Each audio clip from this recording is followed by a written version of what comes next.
Դե դա հենց համանդրական դատարանն էր այս կոնտեքստում, էլի։ Սիրելի հայրենակիցներ, գործընկերներ, Տիկին Կարապետյան, վերջին 2 օրվա ընթացքում հետևելով ձեր ելույթներին, հատկապես այն համատեքստում, որ որպես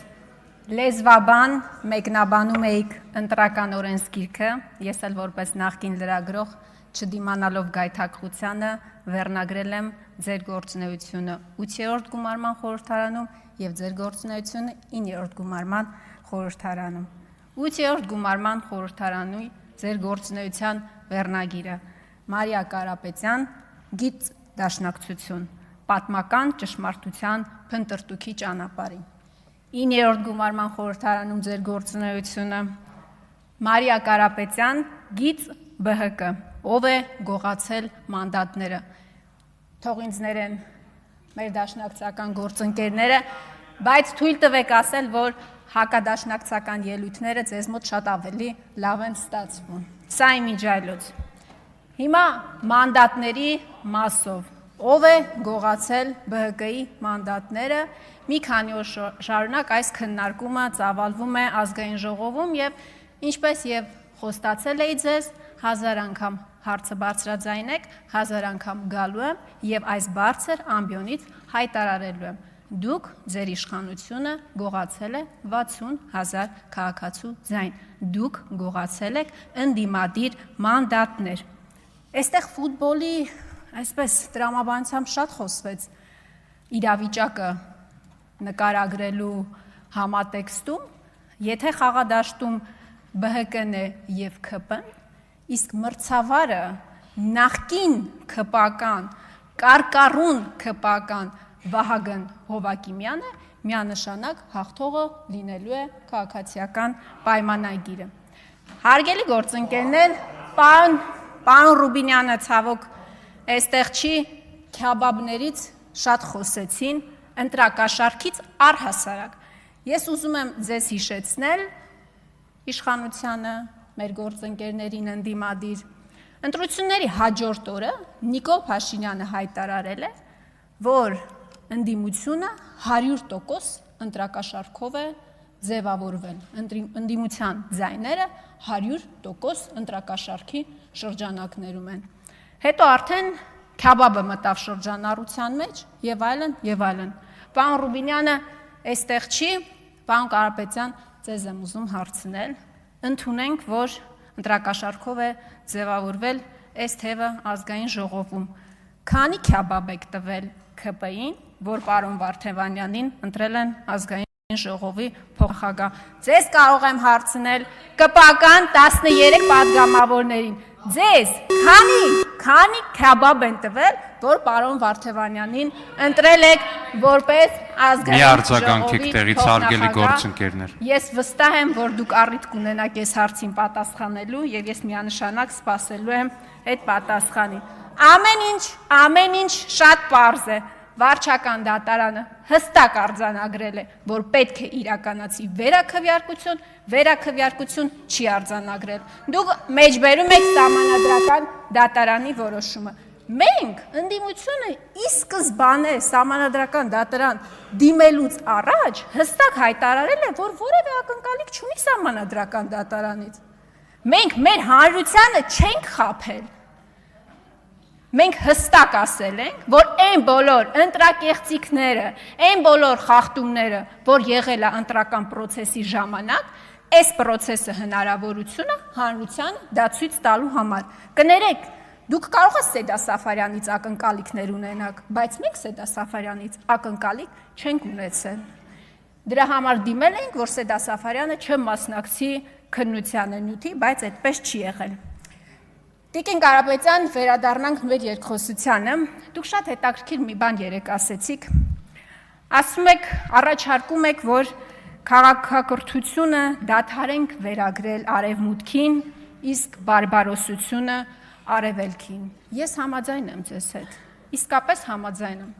որովհետև այսօրվա աշխարհում երկակի ստանդարտների պայմաններում ստեղծվել է մի իրավիճակ, երբ որ օրինակ հավաքական արևմուտքի համար Ուկրաինայի երեխաներ են, Գազայի երեխաներ չեն։ Օրինակ Գազայի դեպքում առավելագույնը, որ անում է օրինակ Եվրամիությունը անդամ երկրները, դա հումանիտար օգնությունն է, նվազագույնը դա խորը մտահոգություն հայտնելն է։ Ուկրաինայի երեխաների պարագայում իհարկե զենքի վաճառ, տնտեսական պատժամիջոցներ, ձերբակալության օրդեր եւ այլն։ Ինձ շատ հետաքրքրեց ձեր այդ առաջարկությունը։ Ժողովրդավարություն, մարդու իրավունքներ, այն բոլոր արժեքները, դասական պատկերացումները արևմուտքի մասին եւ իր դավանած արժեքների մասին, որ մենք ունեցել ենք, ես համաձայն եմ ձեզ հետ, որ դրանք այլևս քննարկման առարկա պետքա դառնան։ Բայց ես առաջարկում եմ այդ դիլեմայից դուրս գանք, վերադառնանք մեր օրեր Հայաստանի Հանրապետություն եւ քննարկենք ինչ է քաղաքական հետապնդումը։ Քաղբանտարկյալների մասին նաև այս 2 օրվա ընթացքում շատ խոսվեց, այսօր էլ խոսվեց։ Ինչ է քաղաքական հետապնդումը իրենց Տիկին Կարապետյան։ Կարող է անձը, որի նկատմամբ իրականացվում է մեր գնահատմամբ, ուզում եք անունը դրեք մեր սուբյեկտիվ գնահատականներով քաղաքական հետապնդում, այդ մեղադրանքները լինեն իրական։ Կարող է։ Պատասխանը այո, կարող է։ Ես չգիտեմ Գագիկ Ծառուկյանի, եթե խոսք այս դեպքում վերաբերվում է Գագիկ Ծառուկյանին եւ իր նկատմամբ իրականացվելի քաղաքական հետապնդմանը, ես չգիտեմ դետալները իր ունեցվածքի ձեռքբերման, բայց ես 2 բան գիտեմ, որը փաստում է, որ դուք Գագիկ Ծառուկյանի նկատմամբ իրականացնում եք քաղաքական հետապնդում։ Ընտրովի արդարադատություն։ Երբ որ այն, ինչ արել է Գագիկ Ծառուկյանը, եթե պայմանական ընդունենք, որ ամբողջ մեղադրանքը իրավացի է, իրավական է, օրենքի տառին համապատասխան է իրավունքի տեսանկյունից։ Այն, ինչ արել է ինքը ձեզ համար տեսանելի է, բայց շատ այլ գործընկերների պարագայում դուք դա չեք տեսնում։ Հաջորդը քաղաքական մոտիվացիան, Տիկին Կարապետյան։ Ոնց է ստացվում, որ դուք արդարադատություն եք իրականացնում, ճակերտավոր արդարադատություն եք իրականացնում անձի նկատմամբ, երբ մարդը սկսում է զբաղվել եւ ներգրավում է քաղաքական process-ների մեջ, դրանից առաջ կամ դրանից հետո։ Այս ամբողջը փաստում է, որ եթե անգամ մեղադրանքների մեջ ճշմարտացիություն կա, այն process-ը, որը որ դուք իրականացնում եք, դա քաղաքական հետապնդում է։ Ես մի քանի տերմիններ եմ առանձնացրել ձեզ համար։ Անձնական եւ ընտանեկան կյանքի իրավունք, մասնավոր կյանքի անձեռնմխելիության իրավունք, կրոնի ազատության իրավունք, անմեղության կանխավարկած, անձնական տվյալների պաշտպանություն, կանանց իրավունքների պաշտպանություն, ծանոթ են, չէ՞, այս բոլոր տերմինները ձեզ ծանոթ են, չէ՞։ Դուք տարիներ շարունակ մինչև պատգամավոր դառնալը կամ գուցե հիմա պայքարել եք, չէ՞ դրա համար։ Սա գիտեք ինչ է։ Քննչական կոմիտեի մեկ էջանոց հաղորդագրությունն է, որտեղ այն 6 իրավունքները, որոնք ես շարադրեցի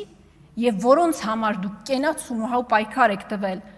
ձեր հասարակական, քաղաքական գործունեության ընթացքում, խախտվել են։ Տիկին Ջուլհակյանը ասում է, որ ես դատապարտում եմ, ողջունում եմ, որ դատապարտում եք, Տիկին Ջուլհակյան, բայց դուք շատ ավելի կարևոր մի բան ասեցիք։ Ասում եք, որ ես չեմ կարծում, որ դա միտում է, իսկ ես կարծում եմ, որ դա միտում է։ Որովհետև դուք մարդուն ոչ միայն ունեզրկել եք, մանդատները գողացել եք, հիմա էլ ուզում եք բարոյապես մարդուն ոչնչացել։ Անձամբ ձեզ նկատի չունեմ, ձեր իշխանությանը նկատի ունեմ եւ ձեր իշխանության ղեկավարին նկատի ունեմ։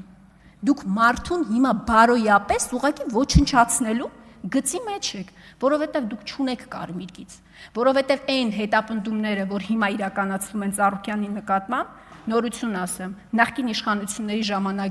ժամանակ էլ է իրականացվել, բայց այն կարմիր գիծը, որ հատվել է,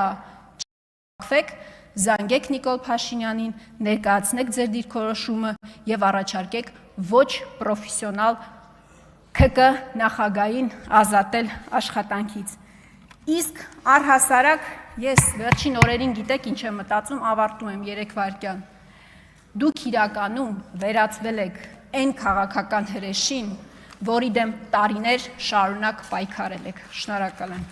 Շնորհակալություն Տիկին Խամոյան, բայց քանի որ հարց բարձրացրիք, թե արդյոք ընտրակաշարքի դիմաց ենք ընտրել պարոն Արամ Վարդևանյանին, թե ոչ, դե Քյաբաբն էլ ընտրակաշարքի մաս, ասեմ, որ ոչ, եւ այո, թեև մենք կարծում ենք, որ ընդդիմադիր քաղաքական ուժերի ընտրողների 70%-ը քվեարկել է նրանց ընտրակաշարքի դիմաց,